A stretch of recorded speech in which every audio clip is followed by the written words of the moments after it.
Bonjour à toutes et à tous, je suis content de vous retrouver pour une nouvelle vidéo autour de notre thème favori. Et aujourd'hui, nous allons voir comment gérer un entretien Reiki avec nos clients dans une séance. Qu'est-ce qu'on peut leur dire avant la séance et après.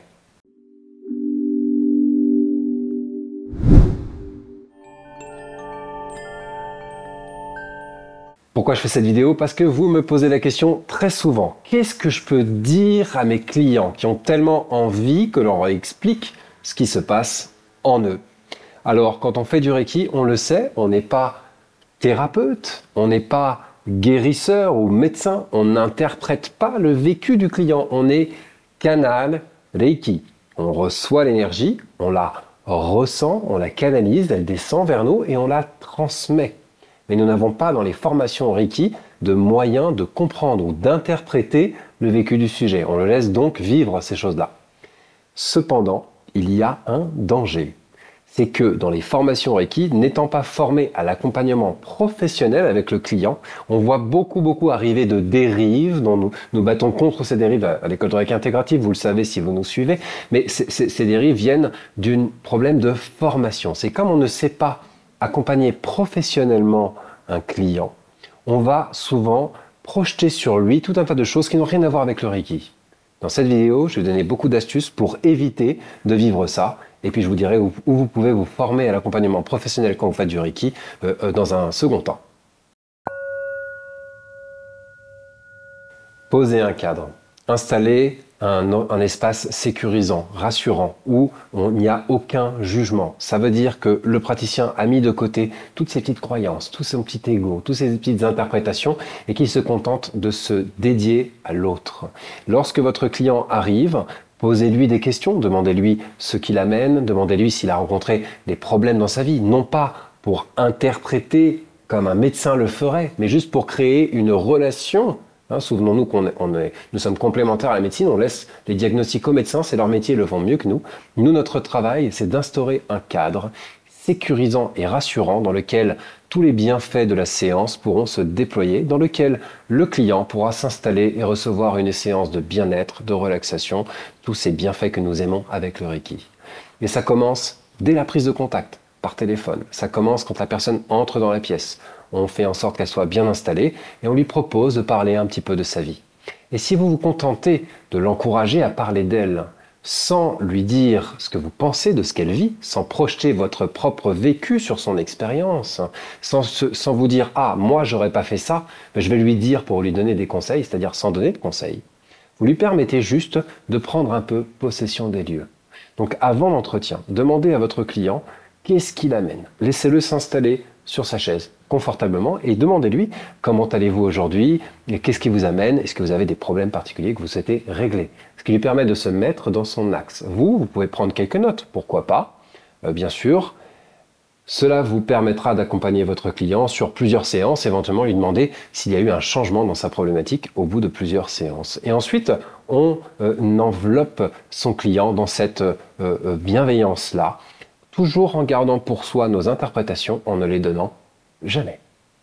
Vient ensuite la séance de Reiki. Parce que vous avez montré bienveillance et neutralité, votre client receveur est prêt à se laisser aller, à absorber l'énergie. Il ne se sent pas jugé, il ne se sent pas dominé ou manipulé. Il se sent pris dans son entièreté et respecté. Il sent qu'il y a en face de lui un praticien ou une praticienne humaine, qui a juste envie de le soutenir durant toute cette expérience qu'il traverse en ce moment.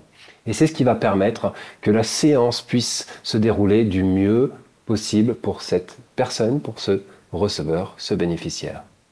Après la séance, il va descendre et la première question sera « Qu'est-ce que vous avez ressenti ?» C'est souvent là que les praticiens Reiki se sentent un peu perdus.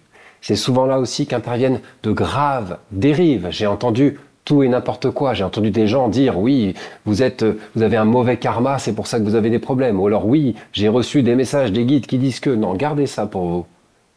Gardez ça pour vous. Les formations de Reiki ne vous apprennent pas à être compétent à ce niveau-là. Les formations de Reiki vous apprennent à être compétent en tant que canal Reiki.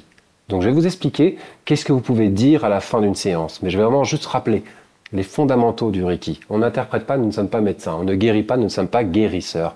Nous sommes canal Reiki. Tout notre entraînement, toute notre formation, qui doit être sérieuse et solide, nous permet de recevoir, percevoir l'énergie, la développer en soi et la transmettre en interprétant, en percevant les zones à traiter chez le sujet et en apportant un traitement particulier. C'est ce qu'on vous enseigne dans vos stages. L'école de Reiki intégrative va développer tout un programme pour cela. Nous ne sommes pas les seuls. Il y a beaucoup d'autres écoles et enseignants excellents dans les pays francophones qui vous partagent ces choses-là.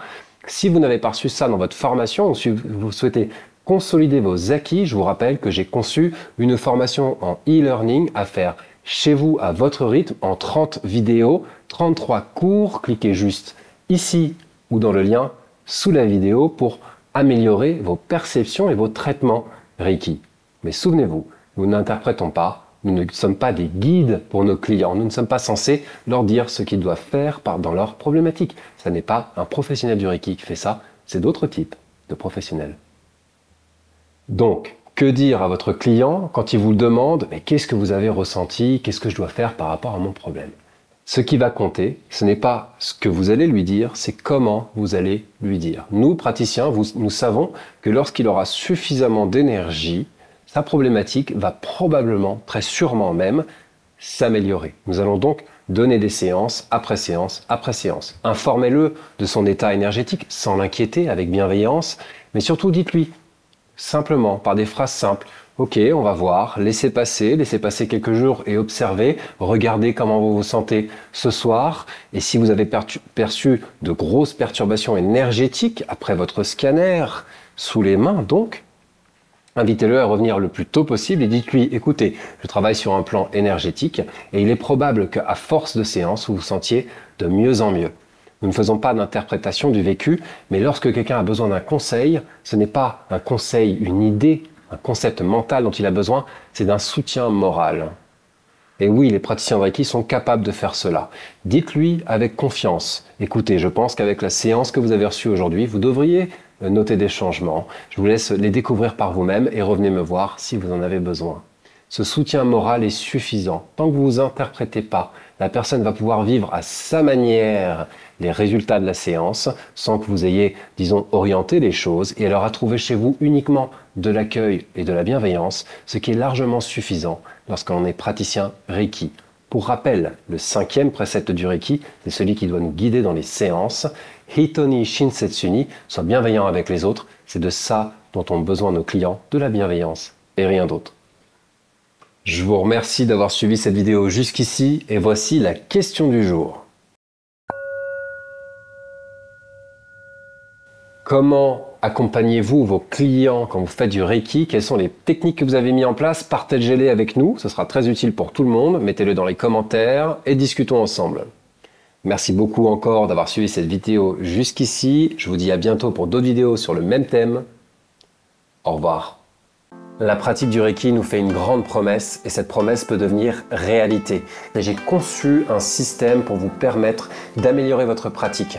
Ce système est conçu sur toutes les recherches les plus abouties en matière de Reiki, qu'ils soient traditionnels ou modernes. Dans ce programme, en 30 vidéos et 33 cours, je vous enseigne comment intégrer la pratique du Reiki, comment développer vos capacités, améliorer vos résultats et amener votre pratique du Reiki au niveau supérieur. Ce programme de formation est conçu pour que vous le fassiez à votre rythme, chez vous, quand vous pouvez le faire, quand vous êtes disponible. Et en entraînement par des exercices hyper développés, des enseignements jamais encore publiés, d'une pratique du Reiki que nous avons éprouvée à l'école de Reiki intégrative basée sur mes recherches. Cette formation vous permet d'améliorer, de booster vos capacités Reiki, les résultats que vous obtenez par votre pratique et d'aller beaucoup plus loin. Bénéficiez de ce booster d'énergie à faire chez vous. À bientôt.